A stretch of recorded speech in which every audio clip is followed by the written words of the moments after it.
South छोड़ा नागपुर का part है। पूना भगत जी वहाँ के प्रत्याशी हैं।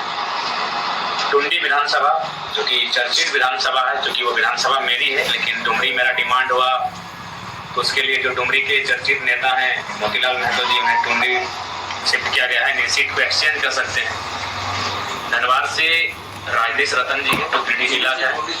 टुंडी से मोतीलाल महतो जो हमारे पार्टी के वही उपाध्यक्ष हैं। और दादा लिस्ट को थोड़ा सा नीचे करते हैं। हाँ, विगत नीचे चेहरा नहीं आ रहा था, इसीलिए आप पढ़ते रहिए। मोतीलाल महतो, जयराम महतो के बाद अगर पार्टी को किसी ने सींचने और संवारने का कार्य किया है तो मोतीलाल महतो जी ने किया है। और मेरा भी एक नैतिक जिम्मेवारी था कि अगर हम डुमरी आ रहे हैं, डुमरी की जनता ने मुझे डिमांड किया है, तो टुंडी विधानसभा मोतीलाल महतो जी की।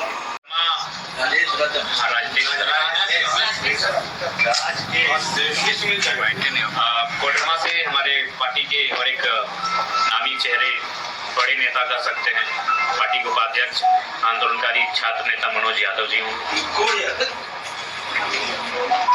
बड़ी से ठाकुर प्रत्याशी हैं। गांडे से हमारे अखिल अख्तर और रिजवान जी प्रत्याशी हैं। रिजवान जी एक नामी चेहरा है, बिल्कुल ध्यान से रखिएगा कि हमारे पार्टी के एक स्तंभ है। और आपको आपके सवाल से पहले ही हम उत्तर देना चाहेंगे।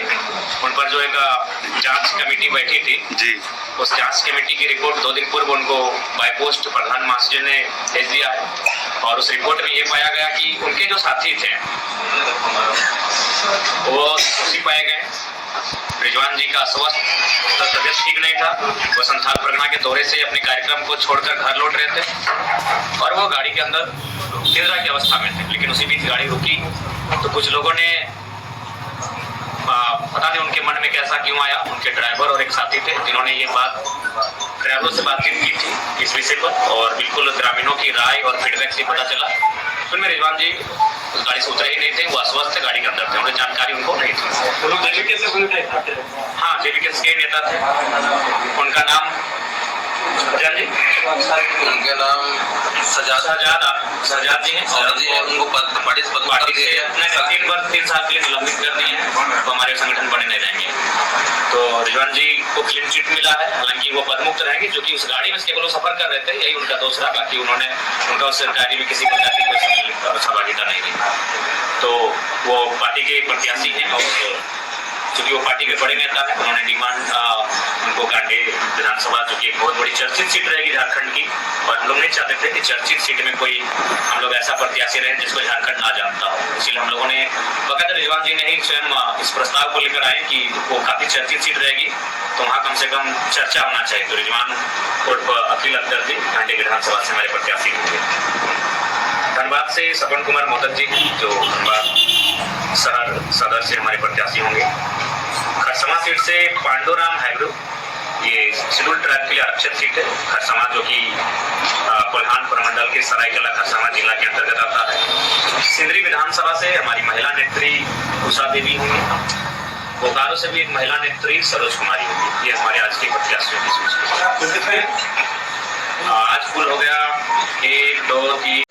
जी दादा बताइए। पूना भगत मांडर से, टुंडी से मोतीलाल महतो, धनबाद से राजेश रतन, कोडरमा से मनोज कुमार यादव, बरही से कृष्णा यादव, बरकट्ठा से महेंद्र प्रसाद मंडल, हजारीबाग सदर से उदय मेहता, डाल्टनगंज से अनिकेत मेहता, गोड्डा से परिमल ठाकुर, गांडे से अखिल अख्तर और रिजवान, धनबाद से सपन कुमार मोदक, खरसमा से पांडुराम हैग्रू, सिंदरी से उषा देवी, बोकारो से सरोज कुमारी। अच्छा दादा,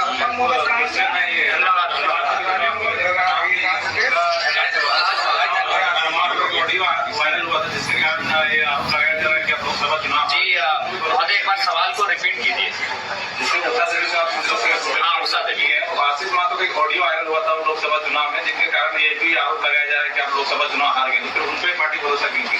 देखिए, सबसे पहली बात, हम लोग मॉडर्न भारत में रहते हैं और हम लगता है कि हम लोग शायद सती प्रथा के यहाँ जितने लोग बैठे हैं सती प्रथा के विरोधी है ना, जितने लोग बैठे सती प्रथा के हम लोग विरोधी हैं। तो सती प्रथा में क्या होता था कि पुरुष के बाद उसकी स्त्री को जलना पड़ता था। तो क्या आशीष महतो के कृत्य से हम उषा महतो उषा देवी को जिम्मेदार ठहराएंगे? क्या ये उचित है? क्या उनको इस घटना की जानकारी थी? क्या उनकी सहमति थी? तो आशीष महतो के कार्य से हम उषा महतो का मूल्यांकन नहीं कर सकते। दूसरी बात आपको बता दें, संगठन में आशीष महतो का परिचय उषा महतो से था, उषा महतो से आशीष महतो जी का परिचय नहीं था। तो इस बात को बिल्कुल मैं क्लियर से उषा देवी जी के कारण ही हम उनको जानते थे और उनको पार्टी में रखा था। बिल्कुल उनके कारण नो डाउट जो भ्रम फैला उससे हमें राजनीतिक नुकसान हुआ, खासकर दिल्ली लोकसभा में मुझे राजनीतिक नुकसान हुआ, इस बात को हम स्वीकार करते हैं। उनके ऑडियो क्लिप से बाकायदा मुझे नुकसान हुआ, लेकिन मैं एक मॉडर्न सोच का युवा हूँ। मैं उनके कृत्य से उनकी अर्धांगिनी के कृत्य का आकलन और मूल्यांकन नहीं कर रहा हूँ। इसीलिए वो पहली सिंदरी क्षेत्र की पहली महिला है जो घर से बाहर आई थी, आलोचनाओं को सहा, महिला होने के कारण बहुत सारा समस्याओं का सामना करना पड़ा, अपने बच्चों को छोड़ा, अपने पति से भी उनका बहुत बार मनमुटाव रहा। उसके बाद भी पार्टी का संगठन के लिए लगातार कार्य की और हमें लगता है कि मानव श्रृंखला से पहले से वो हमारे साथ है, मानव श्रृंखला से पहले से उषा देवी मानव श्रृंखला से पहले से हमारे साथ है। अतः उनकी विश्वसनीयता पर, उनकी कर्मनिष्ठा पर हमें कोई संदेह नहीं है। और पति पत्नी का राजनीतिक व्यवहार अलग हो सकता है, यही अभी सीता सोरेन जी बीजेपी में है, कल्पना सोरेन जेएमएम में है, तो ऐसा कोई विषय नहीं है। पति पत्नी का राजनीतिक व्यवहार, राजनीतिक मत अलग से हो सकता है। अभी जैसे देवान जी को आप दिए टिकट अपना पार्टी में, और मुस्लिम समुदाय से और कितने लोगों को हमारे टिकट की संभावना है? देखिए, सबसे पहली बात तो इतना हम कहना चाहेंगे कि जितना उन्हें कांग्रेस और जेएमएम नहीं देगी उससे ज्यादा है।